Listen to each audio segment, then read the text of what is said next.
بار دیگر صلوات پر محمد و آل محمد۔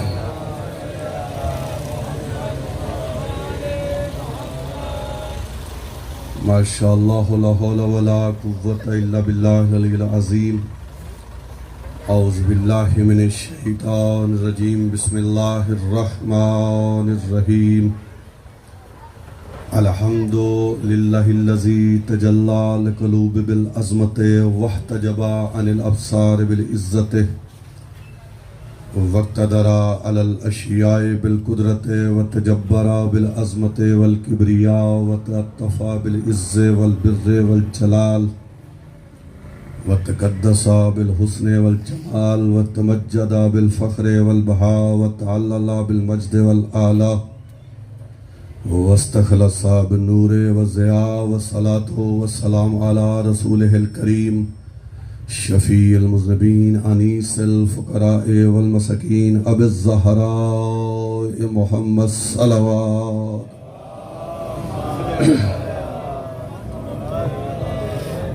وعلى آلہ الطیبین الطاہرین المعصومین المنتجبین المنتخبین المظلومین واللعنۃ اللہ علی اعدائہم غاصب حقوقہم ومنکری فضائلہم والولایتہم لعن اللہ علیہم اجمعین۔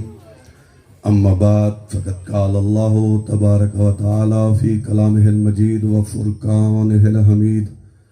بسم اللہ الرحمن الرحیم۔ فی بیوت اذن اللہ ان ترفع فیہا اسمہ یسبح لہ فیہا بالغدو والآصال۔ صلوات بر محمد و آلہ۔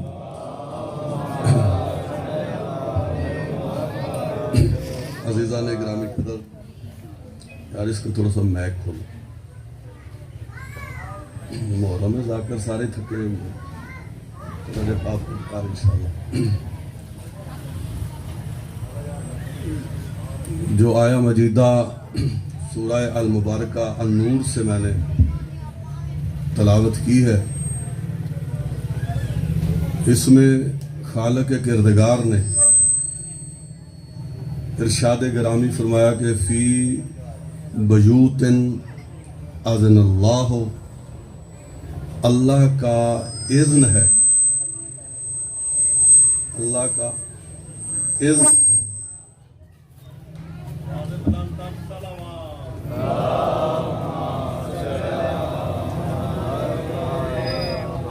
نہیں کر جانا۔ فی بیوت اذن اللہ ان ترفع، اللہ کا اذن ہے، توجہ ہے نا جی، اللہ کا اذن ہے، اللہ کا امر ہے، یعنی اللہ کا حکم ہے۔ فی بیوت، اس گھر کے لیے کہ اس کو بلند رکھو، ان ترفع، بلند رکھنا، تعظیم کرنی ہے اس گھر کی۔ فیہا اسمہ یسبح لہ فیہا بالغدو والآصال، کہ اس گھر میں اللہ کی تسبیح بیان ہوتی ہے اور اللہ کا ذکر ہوتا ہے، اس لیے اس کو بلند رکھنا ہے۔ میں آپ کی زحمت کو بہت جلدی تمام کرنا چاہتا ہوں، اگر آپ میرے ساتھ رہے تو تھوڑا سا ہاں ہوں ہاں کرنی ہے آپ نے۔ یعنی اللہ نے ایک گھر کی تعظیم کے بارے میں امر کیا، حکم کیا کہ اس گھر کی تعظیم کرنی، اس گھر کی حرمت کا خیال ہے، اس گھر کو بلند سمجھنا۔ اب اہل تفسیر نے، علماء اہل تفسیر نے اپنی اپنی مرضی سے تفسیریں کرنی شروع کی کہ وہ گھر کون سا۔ کسی نے لکھا کہ اس سے مراد مسجد ہے، مسجد بھی اللہ کا گھر ہے، یہاں تسبیح بیان ہوتی ہے، یہاں ذکر ہوتا ہے۔ اگر یہ واقعہ نہیں تیرے گاؤں والی مسجد اللہ کا گھر ہے تو اس میں تالا کیوں لگا ہے؟ توجہ فرمائیے گا، ہو سکتا ہے آپ کے مزاج کی گفتگو تھوڑی سی توجہ ضرور کر دی۔ یعنی اگر مولوی تو کہہ رہا ہے کہ یہ مسجد ہے جس کے بلند رکھنے کا اللہ حکم دے رہا ہے، تو اللہ کی تو پوری مخلوق ہے، پھر اس میں یہ بورڈ کیوں لکھا گیا کہ فلانا آئے فلانا آئے؟ لکھے ہوئے ہیں، میں دکھا سکتا ہوں۔ اس طریقے سے کوئی نماز پڑھے تو وہ آئے، اس طریقے کے پڑھنے والا نہ آئے۔ اس کا مطلب وہ اللہ کا گھر نہیں، یہاں تو تیری بنائی ہوئی کمیٹی کا گھر ہے۔ ویسے ہی پاکستان میں اکثریت مسجدیں ہیں مولویوں کی مسجدیں ہیں، یہ فلاں مولوی صاحب کی مسجد ہے، یہ فلاں مولوی صاحب کی مسجد، اور اس میں پابندیاں ہیں۔ جو اللہ کا گھر ہوتا ہے وہاں ہر کوئی آ سکتا ہے، اس میں کسی کو ممانعت نہیں۔ میرے ذہن میں ایک جملہ آ گیا، اگر آپ تیار ہیں تو میں جملہ پڑھوں۔ یعنی ایک ہے مسجد، اللہ کا گھر، ایک ہے امام بارگاہ، امام کی بارگاہ، پنجابی میں کہیں امام باڑا، پھر امام کی بارگاہ، امام حسین کی بارگاہ۔ اب فرق خود دیکھنا، دنیا کائنات میں جہاں جہاں بھی مسجد ہے، ہر مسجد والی کی کمیٹی کا قانون ہے کہ فلاں نہ آئے فلاں آ سکتا ہے، فلاں نہ آئے فلاں آ سکتا ہے۔ واحد میرے امام کی بارگاہ ہے، اگر وہاں یہودی بھی آئے تو ممانعت نہیں، وہاں عیسائی بھی آئے تو ممانعت نہیں، وہاں کوئی فرقے والا بھی آئے تو امام قبول کرتا۔ کیوں؟ حسین نے دنیا کو بتا دیا کہ جیسے اللہ کو ساری مخلوق عزیز ہے، ویسے ہی حسین کو امت رسول عزیز ہے۔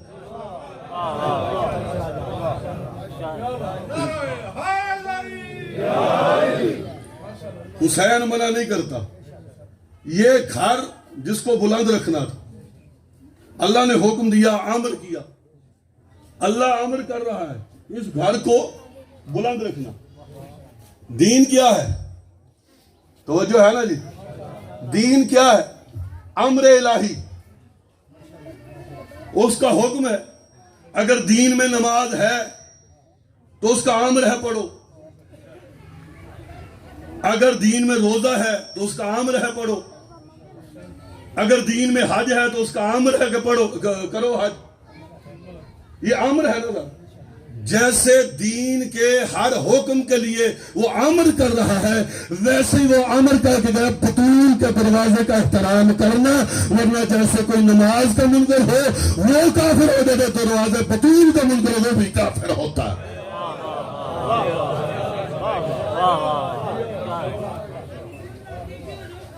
حرمت بیان کر رہا ہے اس دروازے کی۔ یہ گھر وہی ہے جس گھر میں کچھ نہیں تھا تو انہوں نے اس کی تسبیح پڑھی،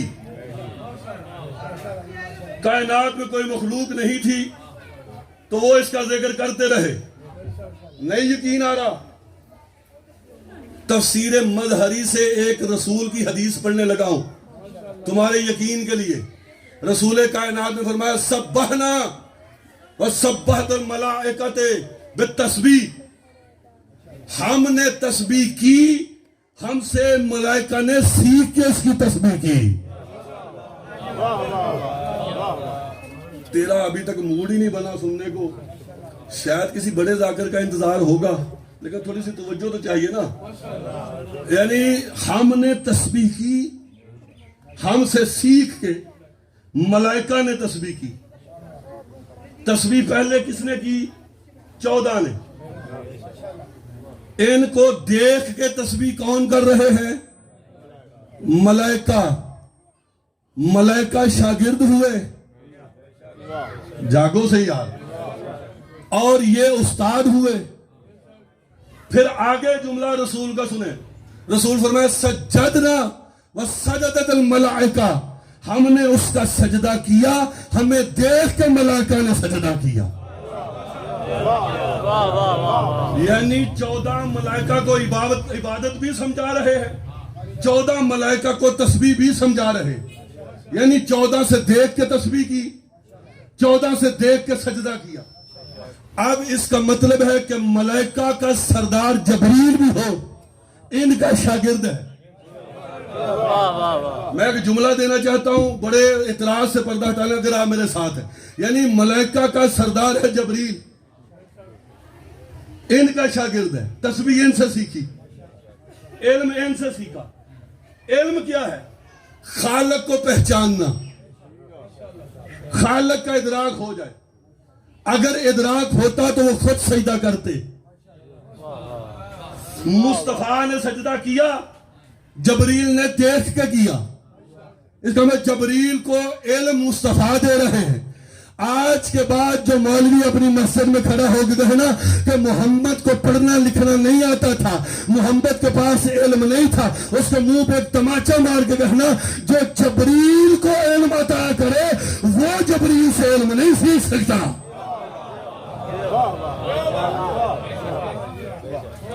جو جبریل کو علم عطا کر رہا ہے. مولویوں نے پورا ایڑی چوٹی کا زور لگا کے اعتراض کیا مصطفیٰ کو. آپ کو کہیں سے یہ روایت نہ ملے تو میں آسان حال بی اے کے سلیبس میں اسلامیات میں لکھا ہوا ہے، جنہوں نے پڑھا وہ تائید فرمائیں گے کہ سرکار پڑھنا لکھنا نہیں جانتے تھے.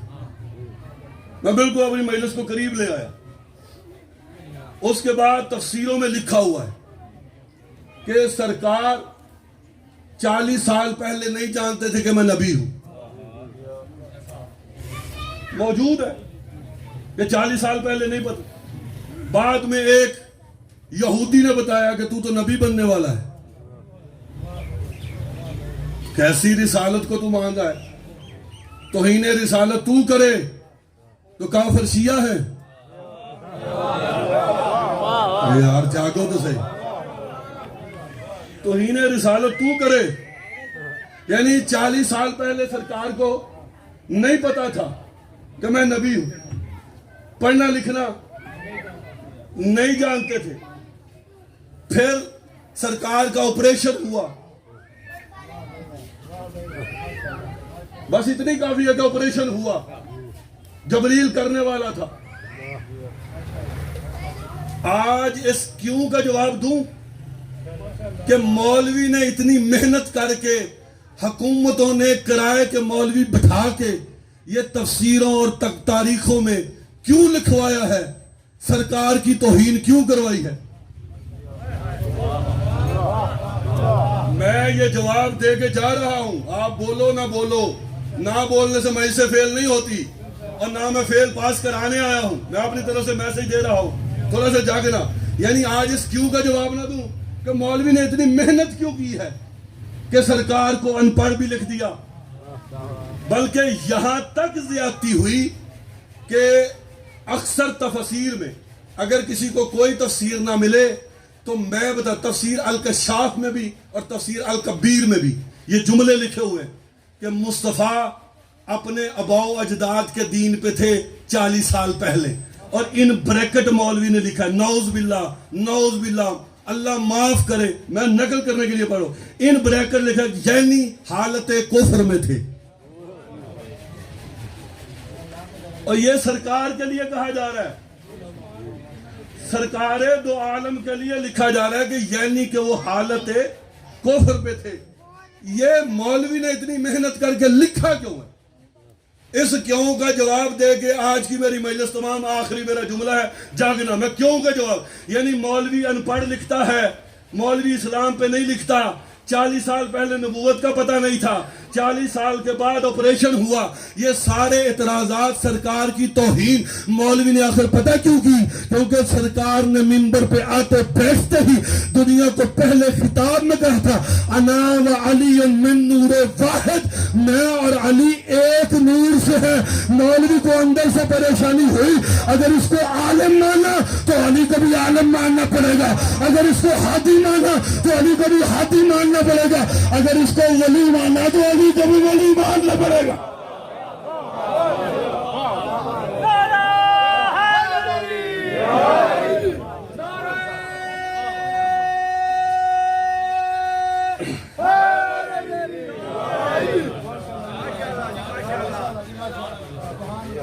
اس وجہ سے مولوی نے محنت کی ہے. سرکار دو عالم کی توہین علی کے بغض کی وجہ سے ہو رہی. مصطفیٰ غدیر پہ اعلان نہ کرتے سرکار کی توہین نہ ہوتی، مصطفیٰ غدیر پہ اعلان نہ کرتے تو حسن کو زہر نہ ملتی، مصطفیٰ غدیر پہ اعلان نہ کرتے تو بطول کے دروازے کو نہ جلایا جاتا، مصطفیٰ غدیر پتہ کتنی مشکل ہے، سمجھ ذرا، مصطفیٰ غدیر پہ اعلان نہ کرتے تو شبیر کو مدینہ نہ چھڑوایا جاتا، بغض پتہ کتنا نکالا ہے۔ میں اگلی ایک روایت پڑھنا چاہتا ہوں لیکن اندر سے پھر بھی ڈر رہا ہوں، پتہ نہیں آپ ایکسیپٹ کرو کہ نہ کرو، لیکن گریے کے لیے، کیونکہ گریہ وہ عبادت ہے۔ میرے آنسو بڑے نجس ہیں، میری آنکھوں کا پانی اس لائق نہیں، لیکن شرف دیا حسین کی اماں نے، وہ اپنا رومال لے کے آتی ہے، اپنے آنسو کی قدر قیمت دیکھ، میری اوقات کیا ہے اور ان آنسوؤں کی قیمت تو دیکھ، بی بی کتنا سفر کر کے آتی ہے۔